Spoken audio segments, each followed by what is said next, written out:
आज हम बात करेंगे कि कब्ज़ की क्या वजह होती है और आप कब्ज़ को ठीक कैसे कर सकते हैं। इसकी वजूहात में सबसे पहले नंबर पे तो अगर आपकी खुराक के अंदर फाइबर्स की कमी है। फाइबर्स क्या होते हैं? ऐसी चीज़ें होती हैं जो हज़म नहीं होती, लेकिन बहुत सारे उसके बेनिफिशियल एस्पेक्ट्स होते हैं। एक तो कब्ज़ नहीं होने देते क्योंकि वो पहाने के साथ मिक्स होके उसको आसानी से वो गुजर जाता है आराम से आपके निज़ाम इंतज़ाम से। दूसरे नंबर पे ये कोलेस्ट्रॉल को इतना जज़ब नहीं होने देते, आपकी शुगर को एकदम से बढ़ने नहीं देते। तो फाइबर्स का बहुत फ़ायदा। अब ये फाइबर्स होते किस चीज़ में है?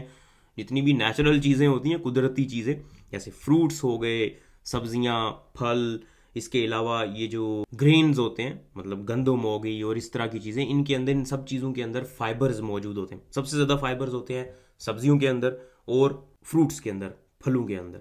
तो आप, अगर आपकी खुराक के अंदर इन चीज़ों की कमी है, आप फ्रूट्स ज़्यादा इस्तेमाल नहीं करते या सब्जियां ज़्यादा इस्तेमाल नहीं करते, तो आप में फाइबर्स की कमी होगी जिसकी वजह से आपको कब्ज़ हो सकती है। तो इसको हल कैसे करेंगे? फ्रूट्स ज़्यादा खाएं, सब्जियां ज़्यादा इस्तेमाल करें, तो ये ठीक हो जाएगा। दूसरे नंबर पे है फिजिकल इनएक्टिविटी। मतलब अगर आपकी मोबिलिटी कम हो गई है, आप ज़्यादा चलते फिरते नहीं हैं, एक घर में बैठे हुए हैं, तो उसकी वजह से भी कब्ज़ हो सकती है। तो अगर ये वजह है तो आपको वर्जिश करने की ज़रूरत है। वर्जिश करेंगे तो ठीक हो जाएगा। तीसरे नंबर पे डिहाइड्रेशन है, पानी की कमी। अगर आप पानी कम पी रहे हैं तो उसकी वजह से भी कब्ज़ हो जाती है, जिसका हल क्या है? पानी ज़्यादा से ज़्यादा पिए। चौथे नंबर पे कुछ ऐसी दवाइयाँ हैं जिनकी वजह से कब्ज़ हो सकती है, जैसे फुलाद की गोलियाँ, इसके अलावा कैल्शियम अगर आप ज़्यादा लेते हैं। फिर इसके अलावा कुछ दवाइयाँ होती हैं जिनको डायूरेटिक्स कहते हैं। वैसी दवाइयाँ होती हैं जो पानी को ज़ाया करती हैं आपके जिस्म से। ये जितने भी हार्ट के पेशेंट्स होते हैं ना, हार्ट फेलियर जिनको होता है या फिर जिनको गुर्दों का मसला होता है, तो उनको अक्सर ये मेडिकेशन, ये दवाइयाँ दी जाती हैं। तो अगर वो दवाइयाँ इस्तेमाल कर रहे हैं तो उसकी वजह से भी हो सकता है। और इसमें फिर इलाज इसका क्या होता है? कुछ लैक्सेटिव्स होते हैं, कुछ ऐसी दवाइयाँ होती हैं जिनको कब्ज़ कुशा दवाइयाँ कहते हैं, तो वो आपको फिर रेगुलरली इस्तेमाल करना पड़ती हैं। पांचवें नंबर पे कुछ ऐसी मेडिकल कंडीशंस हैं जिनकी वजह से आपको कब्ज़ हो सकती है। नंबर वन डायबिटीज़ है। शुगर की वजह से क्या होता है? आपकी जो आंतें होती हैं वो उतनी जल्दी मोबिलिटी शो नहीं करती। आंतें कंटिन्यूसली ऐसे कर रही होती हैं, ऐसे, इस तरह से, और जो कुछ भी उन आंतों के अंदर आता है तो वो आगे आगे मूव करता जाता है, आगे जाता जाता है उन आंतों के इस तरह मूव करने की वजह से।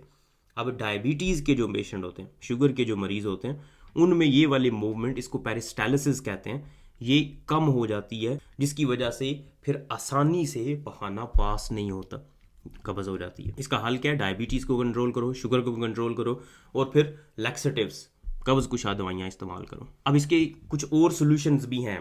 नंबर वन, फ्रूट्स और वेजिटेबल्स के इस्तेमाल के अलावा आप इसबगोल का छिलका इस्तेमाल कर सकते हैं, जो कि कब्ज़ कुशा के तौर पे काम करता है। ये इसबगोल का छिलका, बेसिकली फाइबर्स होते हैं इसके अंदर। तो ये फाइबर्स क्या करते हैं? आपके पखाने को नरम कर देते हैं, जिसकी वजह से आपकी कब्ज़ ठीक हो जाती है। फिर उसके बाद प्रोबायोटिक्स का इस्तेमाल, मतलब ऐसी चीज़ें जिनके अंदर कुछ माइक्रो ऑर्गेनिजम्स हैं, कुछ बैक्टीरिया मौजूद हैं जो आपकी सेहत के लिए ठीक होते हैं, जैसे दही हो गया, इसी तरह की जो चीज़ें हैं, लस्सी हो गई। तो इनके अंदर ऐसे बैक्टीरिया, ऐसे माइक्रो ऑर्गेनिजम्स मौजूद होते हैं जो आपकी गट के लिए, आपकी आंतों के लिए सेहत बख्श होते हैं। तो अगर आप ये इस्तेमाल करेंगे तो उसकी वजह से भी आपकी कब्ज़ ठीक हो सकती है। इसके अलावा आप कुछ ऐसी चीज़ें इस्तेमाल कर सकते हैं जो आपकी गट की मोबिलिटी को बढ़ाती हैं, मोटिलिटी इंक्रीज़ करती हैं। मतलब गट आपकी, आपकी आंतें तेज़ी तेज़ी से मूव करती हैं। वो कौन सी चीज़ें हैं? चाय, कॉफ़ी, ये दोनों, इसके अंदर कैफ़ीन होती है। कैफ़ीन जो है वो स्टिमुलेंट होती है, वो स्टिमुलेट करती है और आपका जो है वो सिस्टम तेज़ हो जाता है और आपकी कब्ज़ ठीक हो सकती है उससे। फिर उसके बाद एक टर्म होती है प्रीबायोटिक्स। ये ऐसी चीज़ें होती हैं जो आपके आंतों के अंदर माइक्रो ऑर्गेनिजम्स को बढ़ाती हैं, वो माइक्रो ऑर्गेनिजम्स जो आपकी सेहत के लिए ठीक होते हैं। तो अगर आप वो चीज़ें इस्तेमाल करेंगे तो आपके पेट के अंदर माइक्रो ऑर्गेनिजम्स, जो अच्छे वाले माइक्रो ऑर्गेनिजम्स हैं, वो बनेंगे, और उनके बनने की वजह से आपकी कॉन्स्टिपेशन या आपका डायरिया दोनों ही ठीक हो जाएंगे।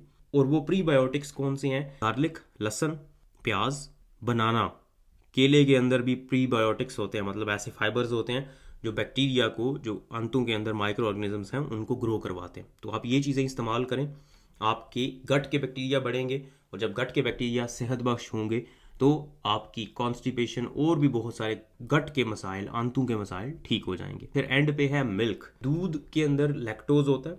कुछ लोग, बल्कि बहुत सारे लोग, लैक्टोज इनटॉलरेंट होते हैं, मतलब लैक्टोज को वो हज़म नहीं कर सकते।